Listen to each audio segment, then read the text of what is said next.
Yesu nashimwe bwoko bw'Imana, Umwami akomeze kubagira neza biteho muri byose. Twinjiye muri wa mwanya w'ikiganiro witinya. Yesu yaravuze ngo nimuhumure nanesheje isi. Uyu munsi rero tugiye kuba tuganira amagambo y'Imana dusanga mu gitabo cy'Itangiriro ibice byaho 37. Turahera ku murongo wa 18 tugeze ku murongo wa 36. Aho dufite insanganyamatsiko ivuga ngo Imana ikoresha abanzi bawe kugushyira aho yakuteguriye. Imana rero ibasha gukoresha abanzi bawe kugira ngo isoze umugambi wayo ku buzima bwawe. Reka dusome mu izina rya Yesu. 18. Bamwitegera akiri kure, bamugira inama yo kumwica atarabigira hafi. Baravugana bati dore Karose araje. Nuko nimuze tumwice tumujugunye mu rwobo rumwe muri izi zacukuriwe kubika amazi. Tuzavuge tuti inyamaswa y'inkazi yaramuriye, tuzamenye izo nzozi ze uko zizaba. Rubeni arabyumva aramubakiza arababwira ati twe kumuhwanya. Kandi ati mwe kuvusha amaraso, ahubwo mumujugunye muri urwobo ruri mu butayu, ariko amaboko yanyu ye kumubaho. Kwari ukugira ngo amubakize amusubize se. Yozefu ageze kuri bene se bamwambura ya kanzu ndende, baramufata bamujugunya muri rwa rwobo, kandi rwarimo ubusa nta mazi yari arurimo. Bicazwa no kurya umutsima. Uboye amaso babona itara ry'Abishumayeli bavuye i Galeyadi, bagenda bafite ingamiya zihetse imibavu n'umuti womora n'ishangi, babijyana muri Egiputa. Yuda abwira bene se ati kwica mwene data ko no guhisha amaraso ye byatumarira iki? Nimuze tumugure bariya Beshumayeli, amaboko yacu ye kumubaho kuko ari mwene data, tukaba akara kamwe.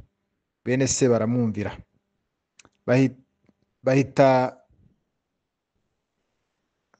Hahita Abamidiyani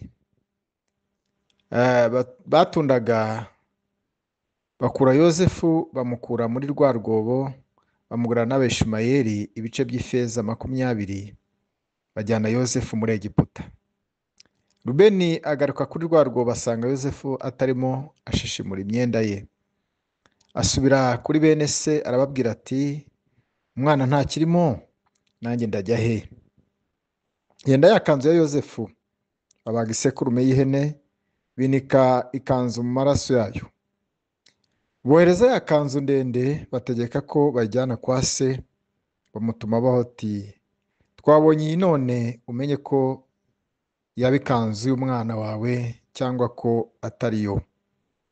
Arayimenya aravuga ati ni ikanzu y'umwana wanjye, inyamaswa y'inkazi yamuriye nta gushidikanya. Yozefu yatanyagujwe nayo.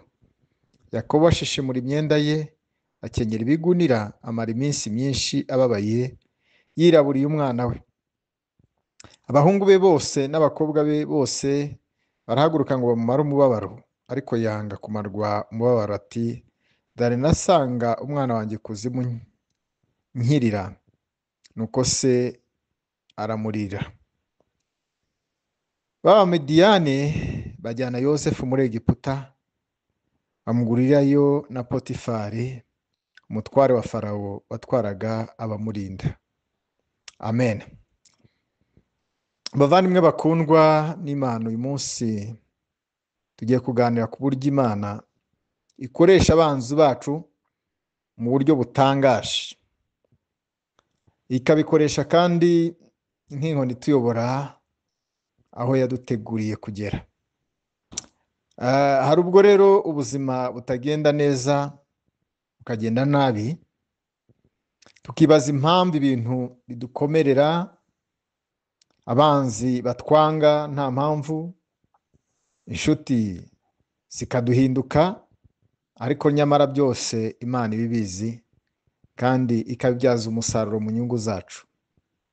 Rero iyo dusomye muri iki gitabo cy'Itangiriro 37, 18 n'umurongo kugeza ku murongo wa 36, tubonyemo inkuru ya Yozefu. Uyu yari umuhungu wa Yakobo, wari uhanzweho amaso n'Imana kuva akiri mutoya. Ariko twakwibaza ngo byagenze bite kugira ngo agere mu nzu ya Farawo? Ni uko Imana yakoresheje abamurwanya, aba kandi bari bo bene se, kugira ngo imushyire aho yamuteguriye, aho muri Egiputa. Yozefu uyu yari umwana wa 11 wa Yakobo, yari umuhungu wa Rasheli. Uyu Rasheli yari umugore wa Yakobo, kandi yari umugore yakundaga cyane. Yakobo yamukundaga kurusha abandi bene se, ndavuga Yozefu.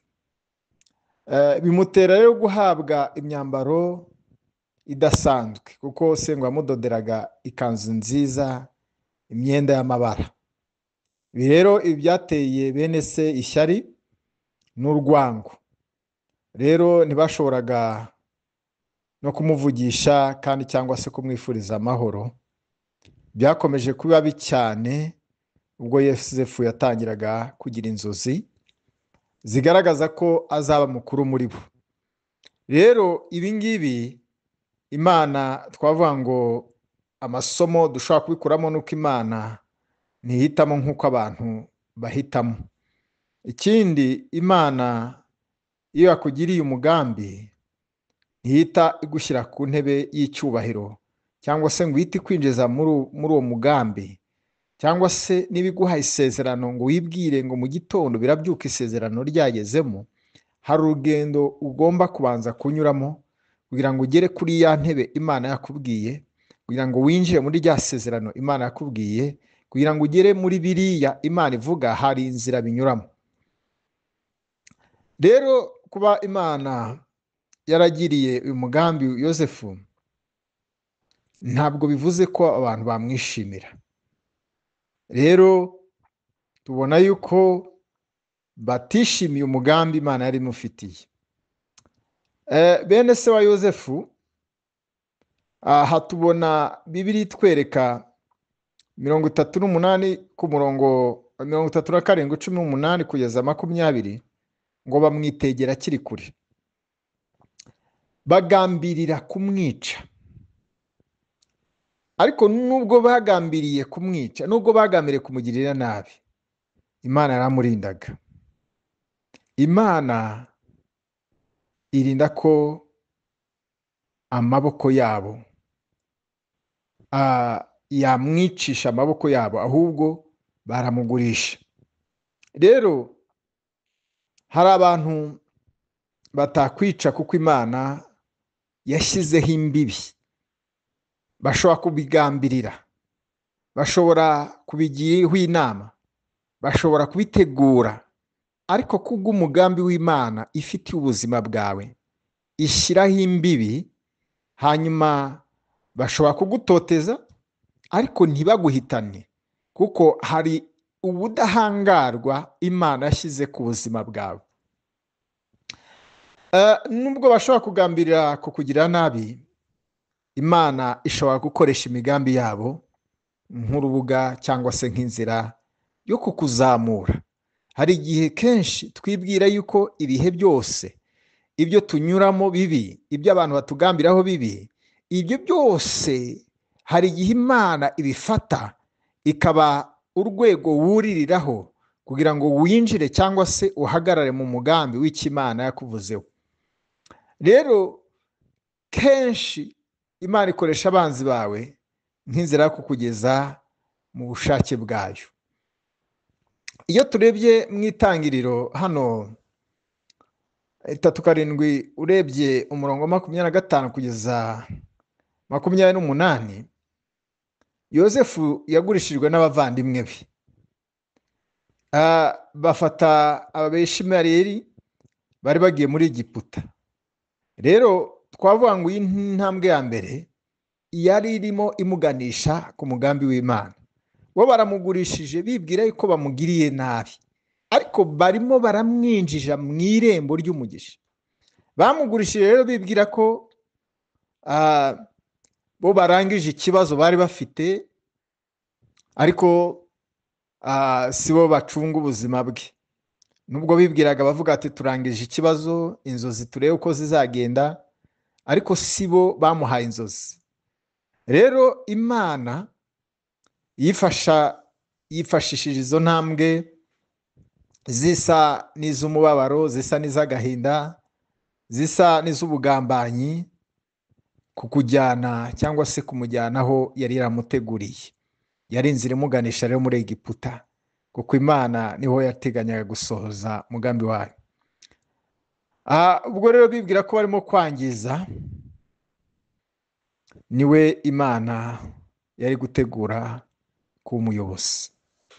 Birashoboka yuko abantu bakugirira nabi, birashoboka yuko abantu bakugambanira, ariko wowe niba uzi neza yuko uri mu mugambi w'Imana, niba uzi neza yuko ibyo abantu barimo bagukorera bibi we nta ruhare ubifitemo, wowe ukomeze wizere Imana, ukomeze uhagarare n'Imana, ukomeze wiringire Imana, ibyo ngibyo bakora Imana izabihindura ubusa.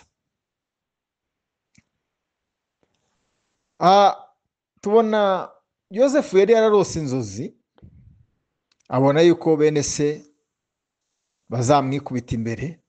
Rero ibyo byabateye ishyari, ariko izo nzozi zaturukaga he? Zaturukaga ku Mana. Rero igiturutse ku Mana kiratinda, ariko kirahera, kirasohoza. Nubwo cyatinda, nubwo utakibona uyu munsi, kizasohora.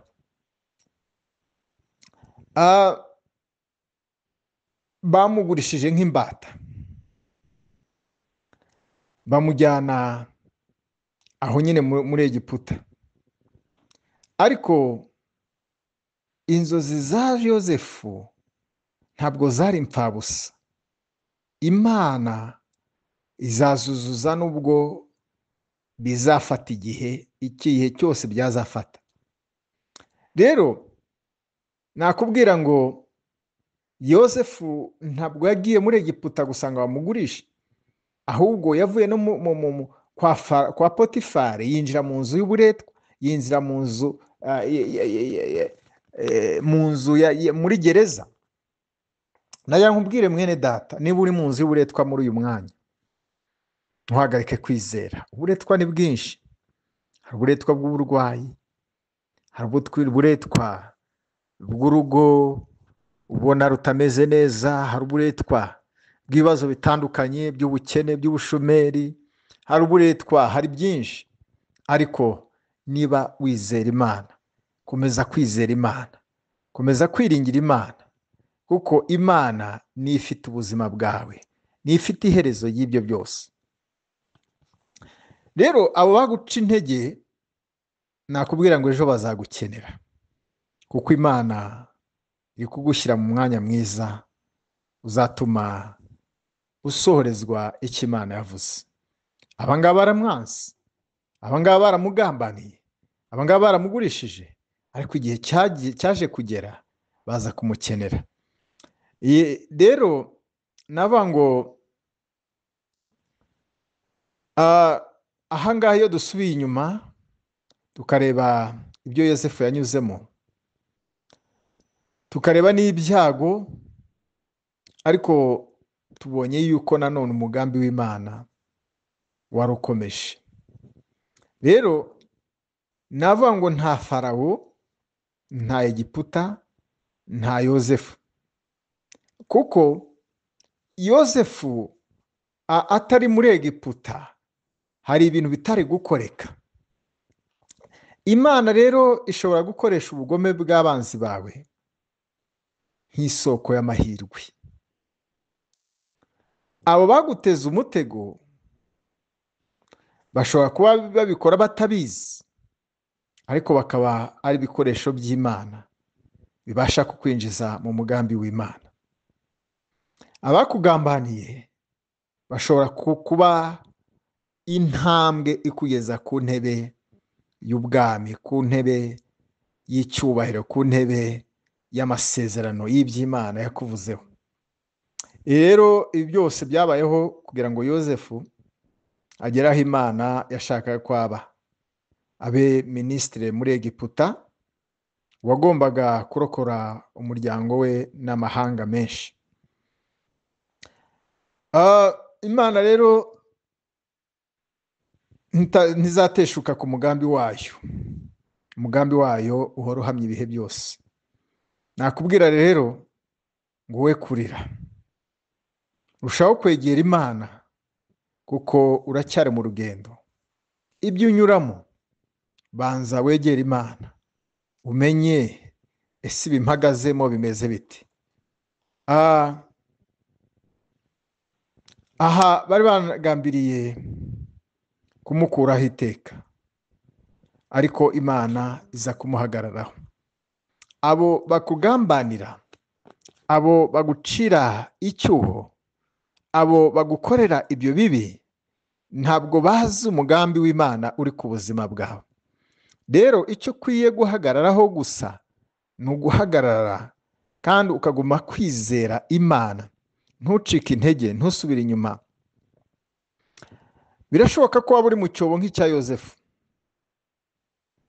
Wenda ushobora kuba uri hagati y'inshuti zaguhindutse zigahinduka abanzi kandi mwari inshuti. Wenda ushobora kuba bimeze nk'uko bagurishije Yozefu. Wenda abantu baguciriye imanza mu buryo bumwe n'ubundi. Birashoboka ko abantu baguharabika, baraguharabitse, ariko ndakwizeza ko Imana iyo ifite umugambi ku buzima bwawe izawusohoza. Ntabwo rero ukwiye gucishwa intege n'ibyo ngibyo unyuramo. Nakubwira ngo nta gikorwa cy'umwanzi gishobora kugukuraho umugambi w'Imana.